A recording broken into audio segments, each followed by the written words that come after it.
Hey, Eagle fans, I'm Thomas Mott. Welcome to Philadelphia Eagles Now. Mailbag video coming up here in just a couple of minutes. First, I'm still about 200 followers away on Twitter to get to 3,000 subs on my official Twitter account at @RealThomasMott. So, I've had a bunch of you guys DMing me this week. I try to respond as many as I possibly can. If you guys want to ask a mailbag question that wasn't answered on today's video, or just want to chat in my DMs, follow me on Twitter, throw me a follow right now. Let's get me up to 3,000 followers.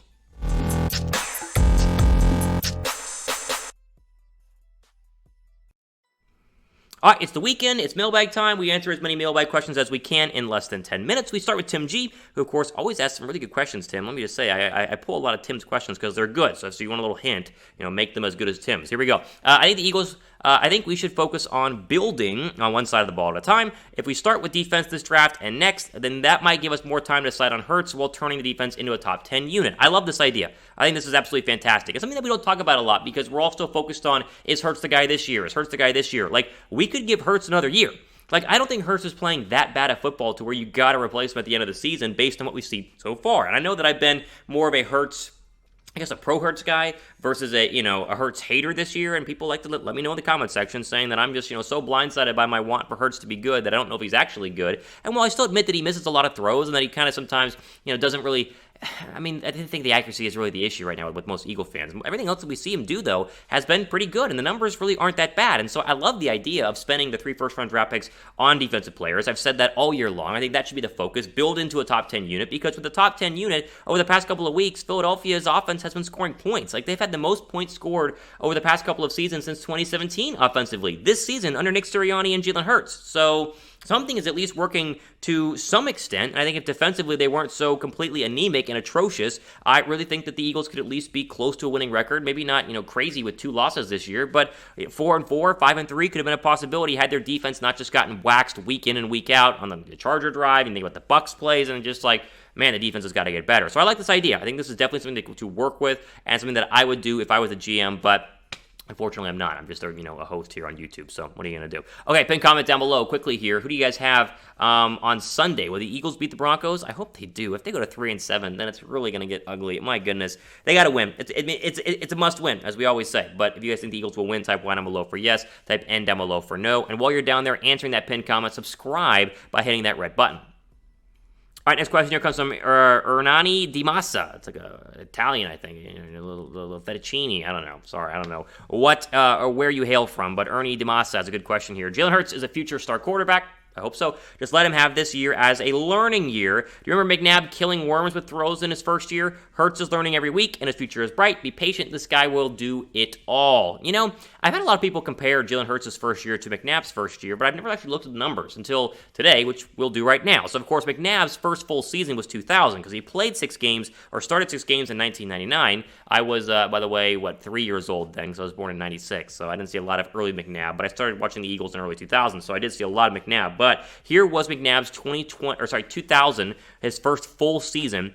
And the numbers were, average, right? 58% completion percentage, 3,365 yards, 21 touchdowns, 13 interceptions. Obviously not bad, but those aren't numbers that would make us super excited here in 2020 or in 2021, and they weren't that exciting there in the 2000s, but you can see the trend trending upward. How about Carson Wentz, one of the more recent Eagle first-round draft picks at quarterback, 62.4% in 2016, 3,700 yards, 16 touchdowns, and then the picks. That was Carson's really big problem in 2016 before the breakout year in 2017. He threw a ton of picks his rookie season, yet Philadelphia was 7-9 and was trending upwards. Now we go to Jalen Hurts. This is as it stands here, obviously not a complete picture, but just a partial one in 2021. Completion percentage is up at past 60.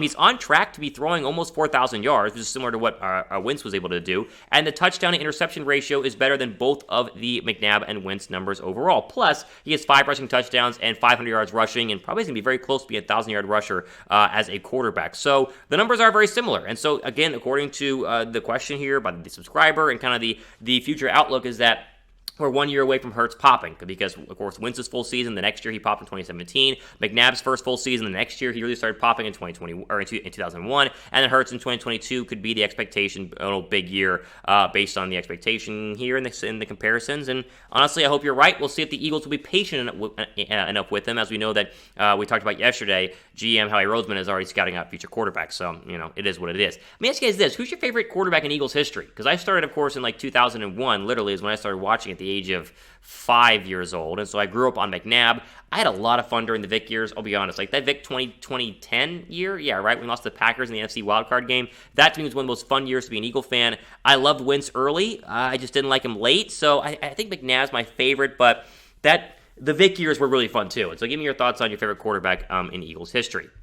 Quickly here, we'll jump into my picks of the week. In case you're still on the fence about betting right now, do with our friends at BetUS, chatsports.com/EaglesBet. Promo code is Eagles125. Get that 125% deposit bonus whenever you first sign up. And you can bet on my picks, or you can make your own picks, right? I'm 22, 16, and 2 so far this year, so I mean, I'm in the green. If you're following me, you're making money. So here we go. Jags plus 10 at Colts. I'm a big proponent of the Jaguars. Hopefully, it'd be nice to win outright. But the Bills game showed me a little something on this defense. I think they can slow down Carson Wentz. Plus, Wentz is about to have a baby. His baby number 2, and so maybe a little distracted, right? And one can hope. Browns plus 1 at the Patriots. I think that speaks for itself. I think the Patriots can't score on the Browns. Falcons plus 10 at the Cowboys. I think Atlanta historically has been great against Dallas. Think about the burning of Atlanta, they called it, when Dak Prescott was sacked like 9 times. He came to Atlanta a couple of years ago. Hopefully similar results, because we all actually hate the Cowboys, so go Falcons. As Seahawks-Packers, give me the under, because we don't know if Rodgers will play, and Russell Wilson comes off an injury. I think they'll be a little rusty and won't get to 49.5. And then I'll take Rams minus 4 at the Niners, because the Niners are absolutely trash, and the Rams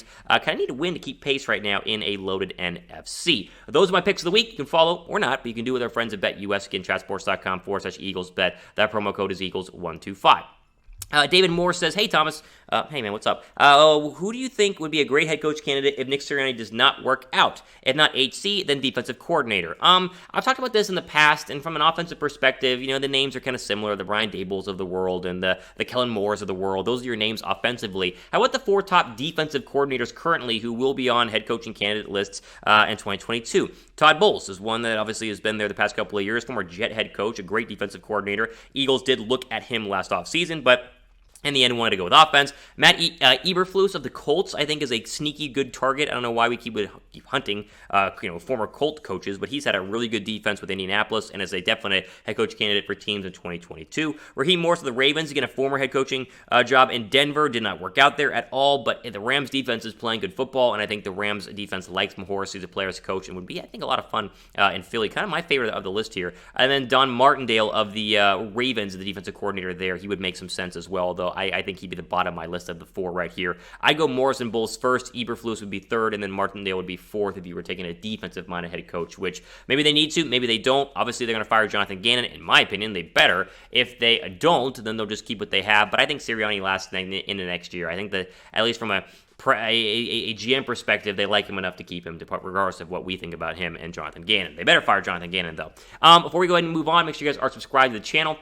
We're going to get to 22,000 subs here as we keep rolling along to Thanksgiving, which is a couple of weeks away. As if you guys appreciate and are thankful for this channel, go to below and hit the subscribe button. We would greatly appreciate it. Jake Wittendorf says, what will happen with the running back room when Miles Sanders is off IR? Who could get cut? I think the odd man out would be Boston Scott as we currently look at the Eagles running back depth chart. Jordan Howard's playing too good at football. And they obviously want to play Kenny Gainwell because they've proven that over the course of the year. I think Scott's going to be the guy demoted to the practice squad and then obviously kept in the practice squad because we do still like Boston Scott. But there's no way that you could demote Jordan Howard. They just signed him to a new deal yesterday or made him a part of the active roster, which they should have done a long time ago. But he's playing way too good at football right now. So I would say it's probably Boston Scott because they like Gainwell a lot and they like the future he has right there.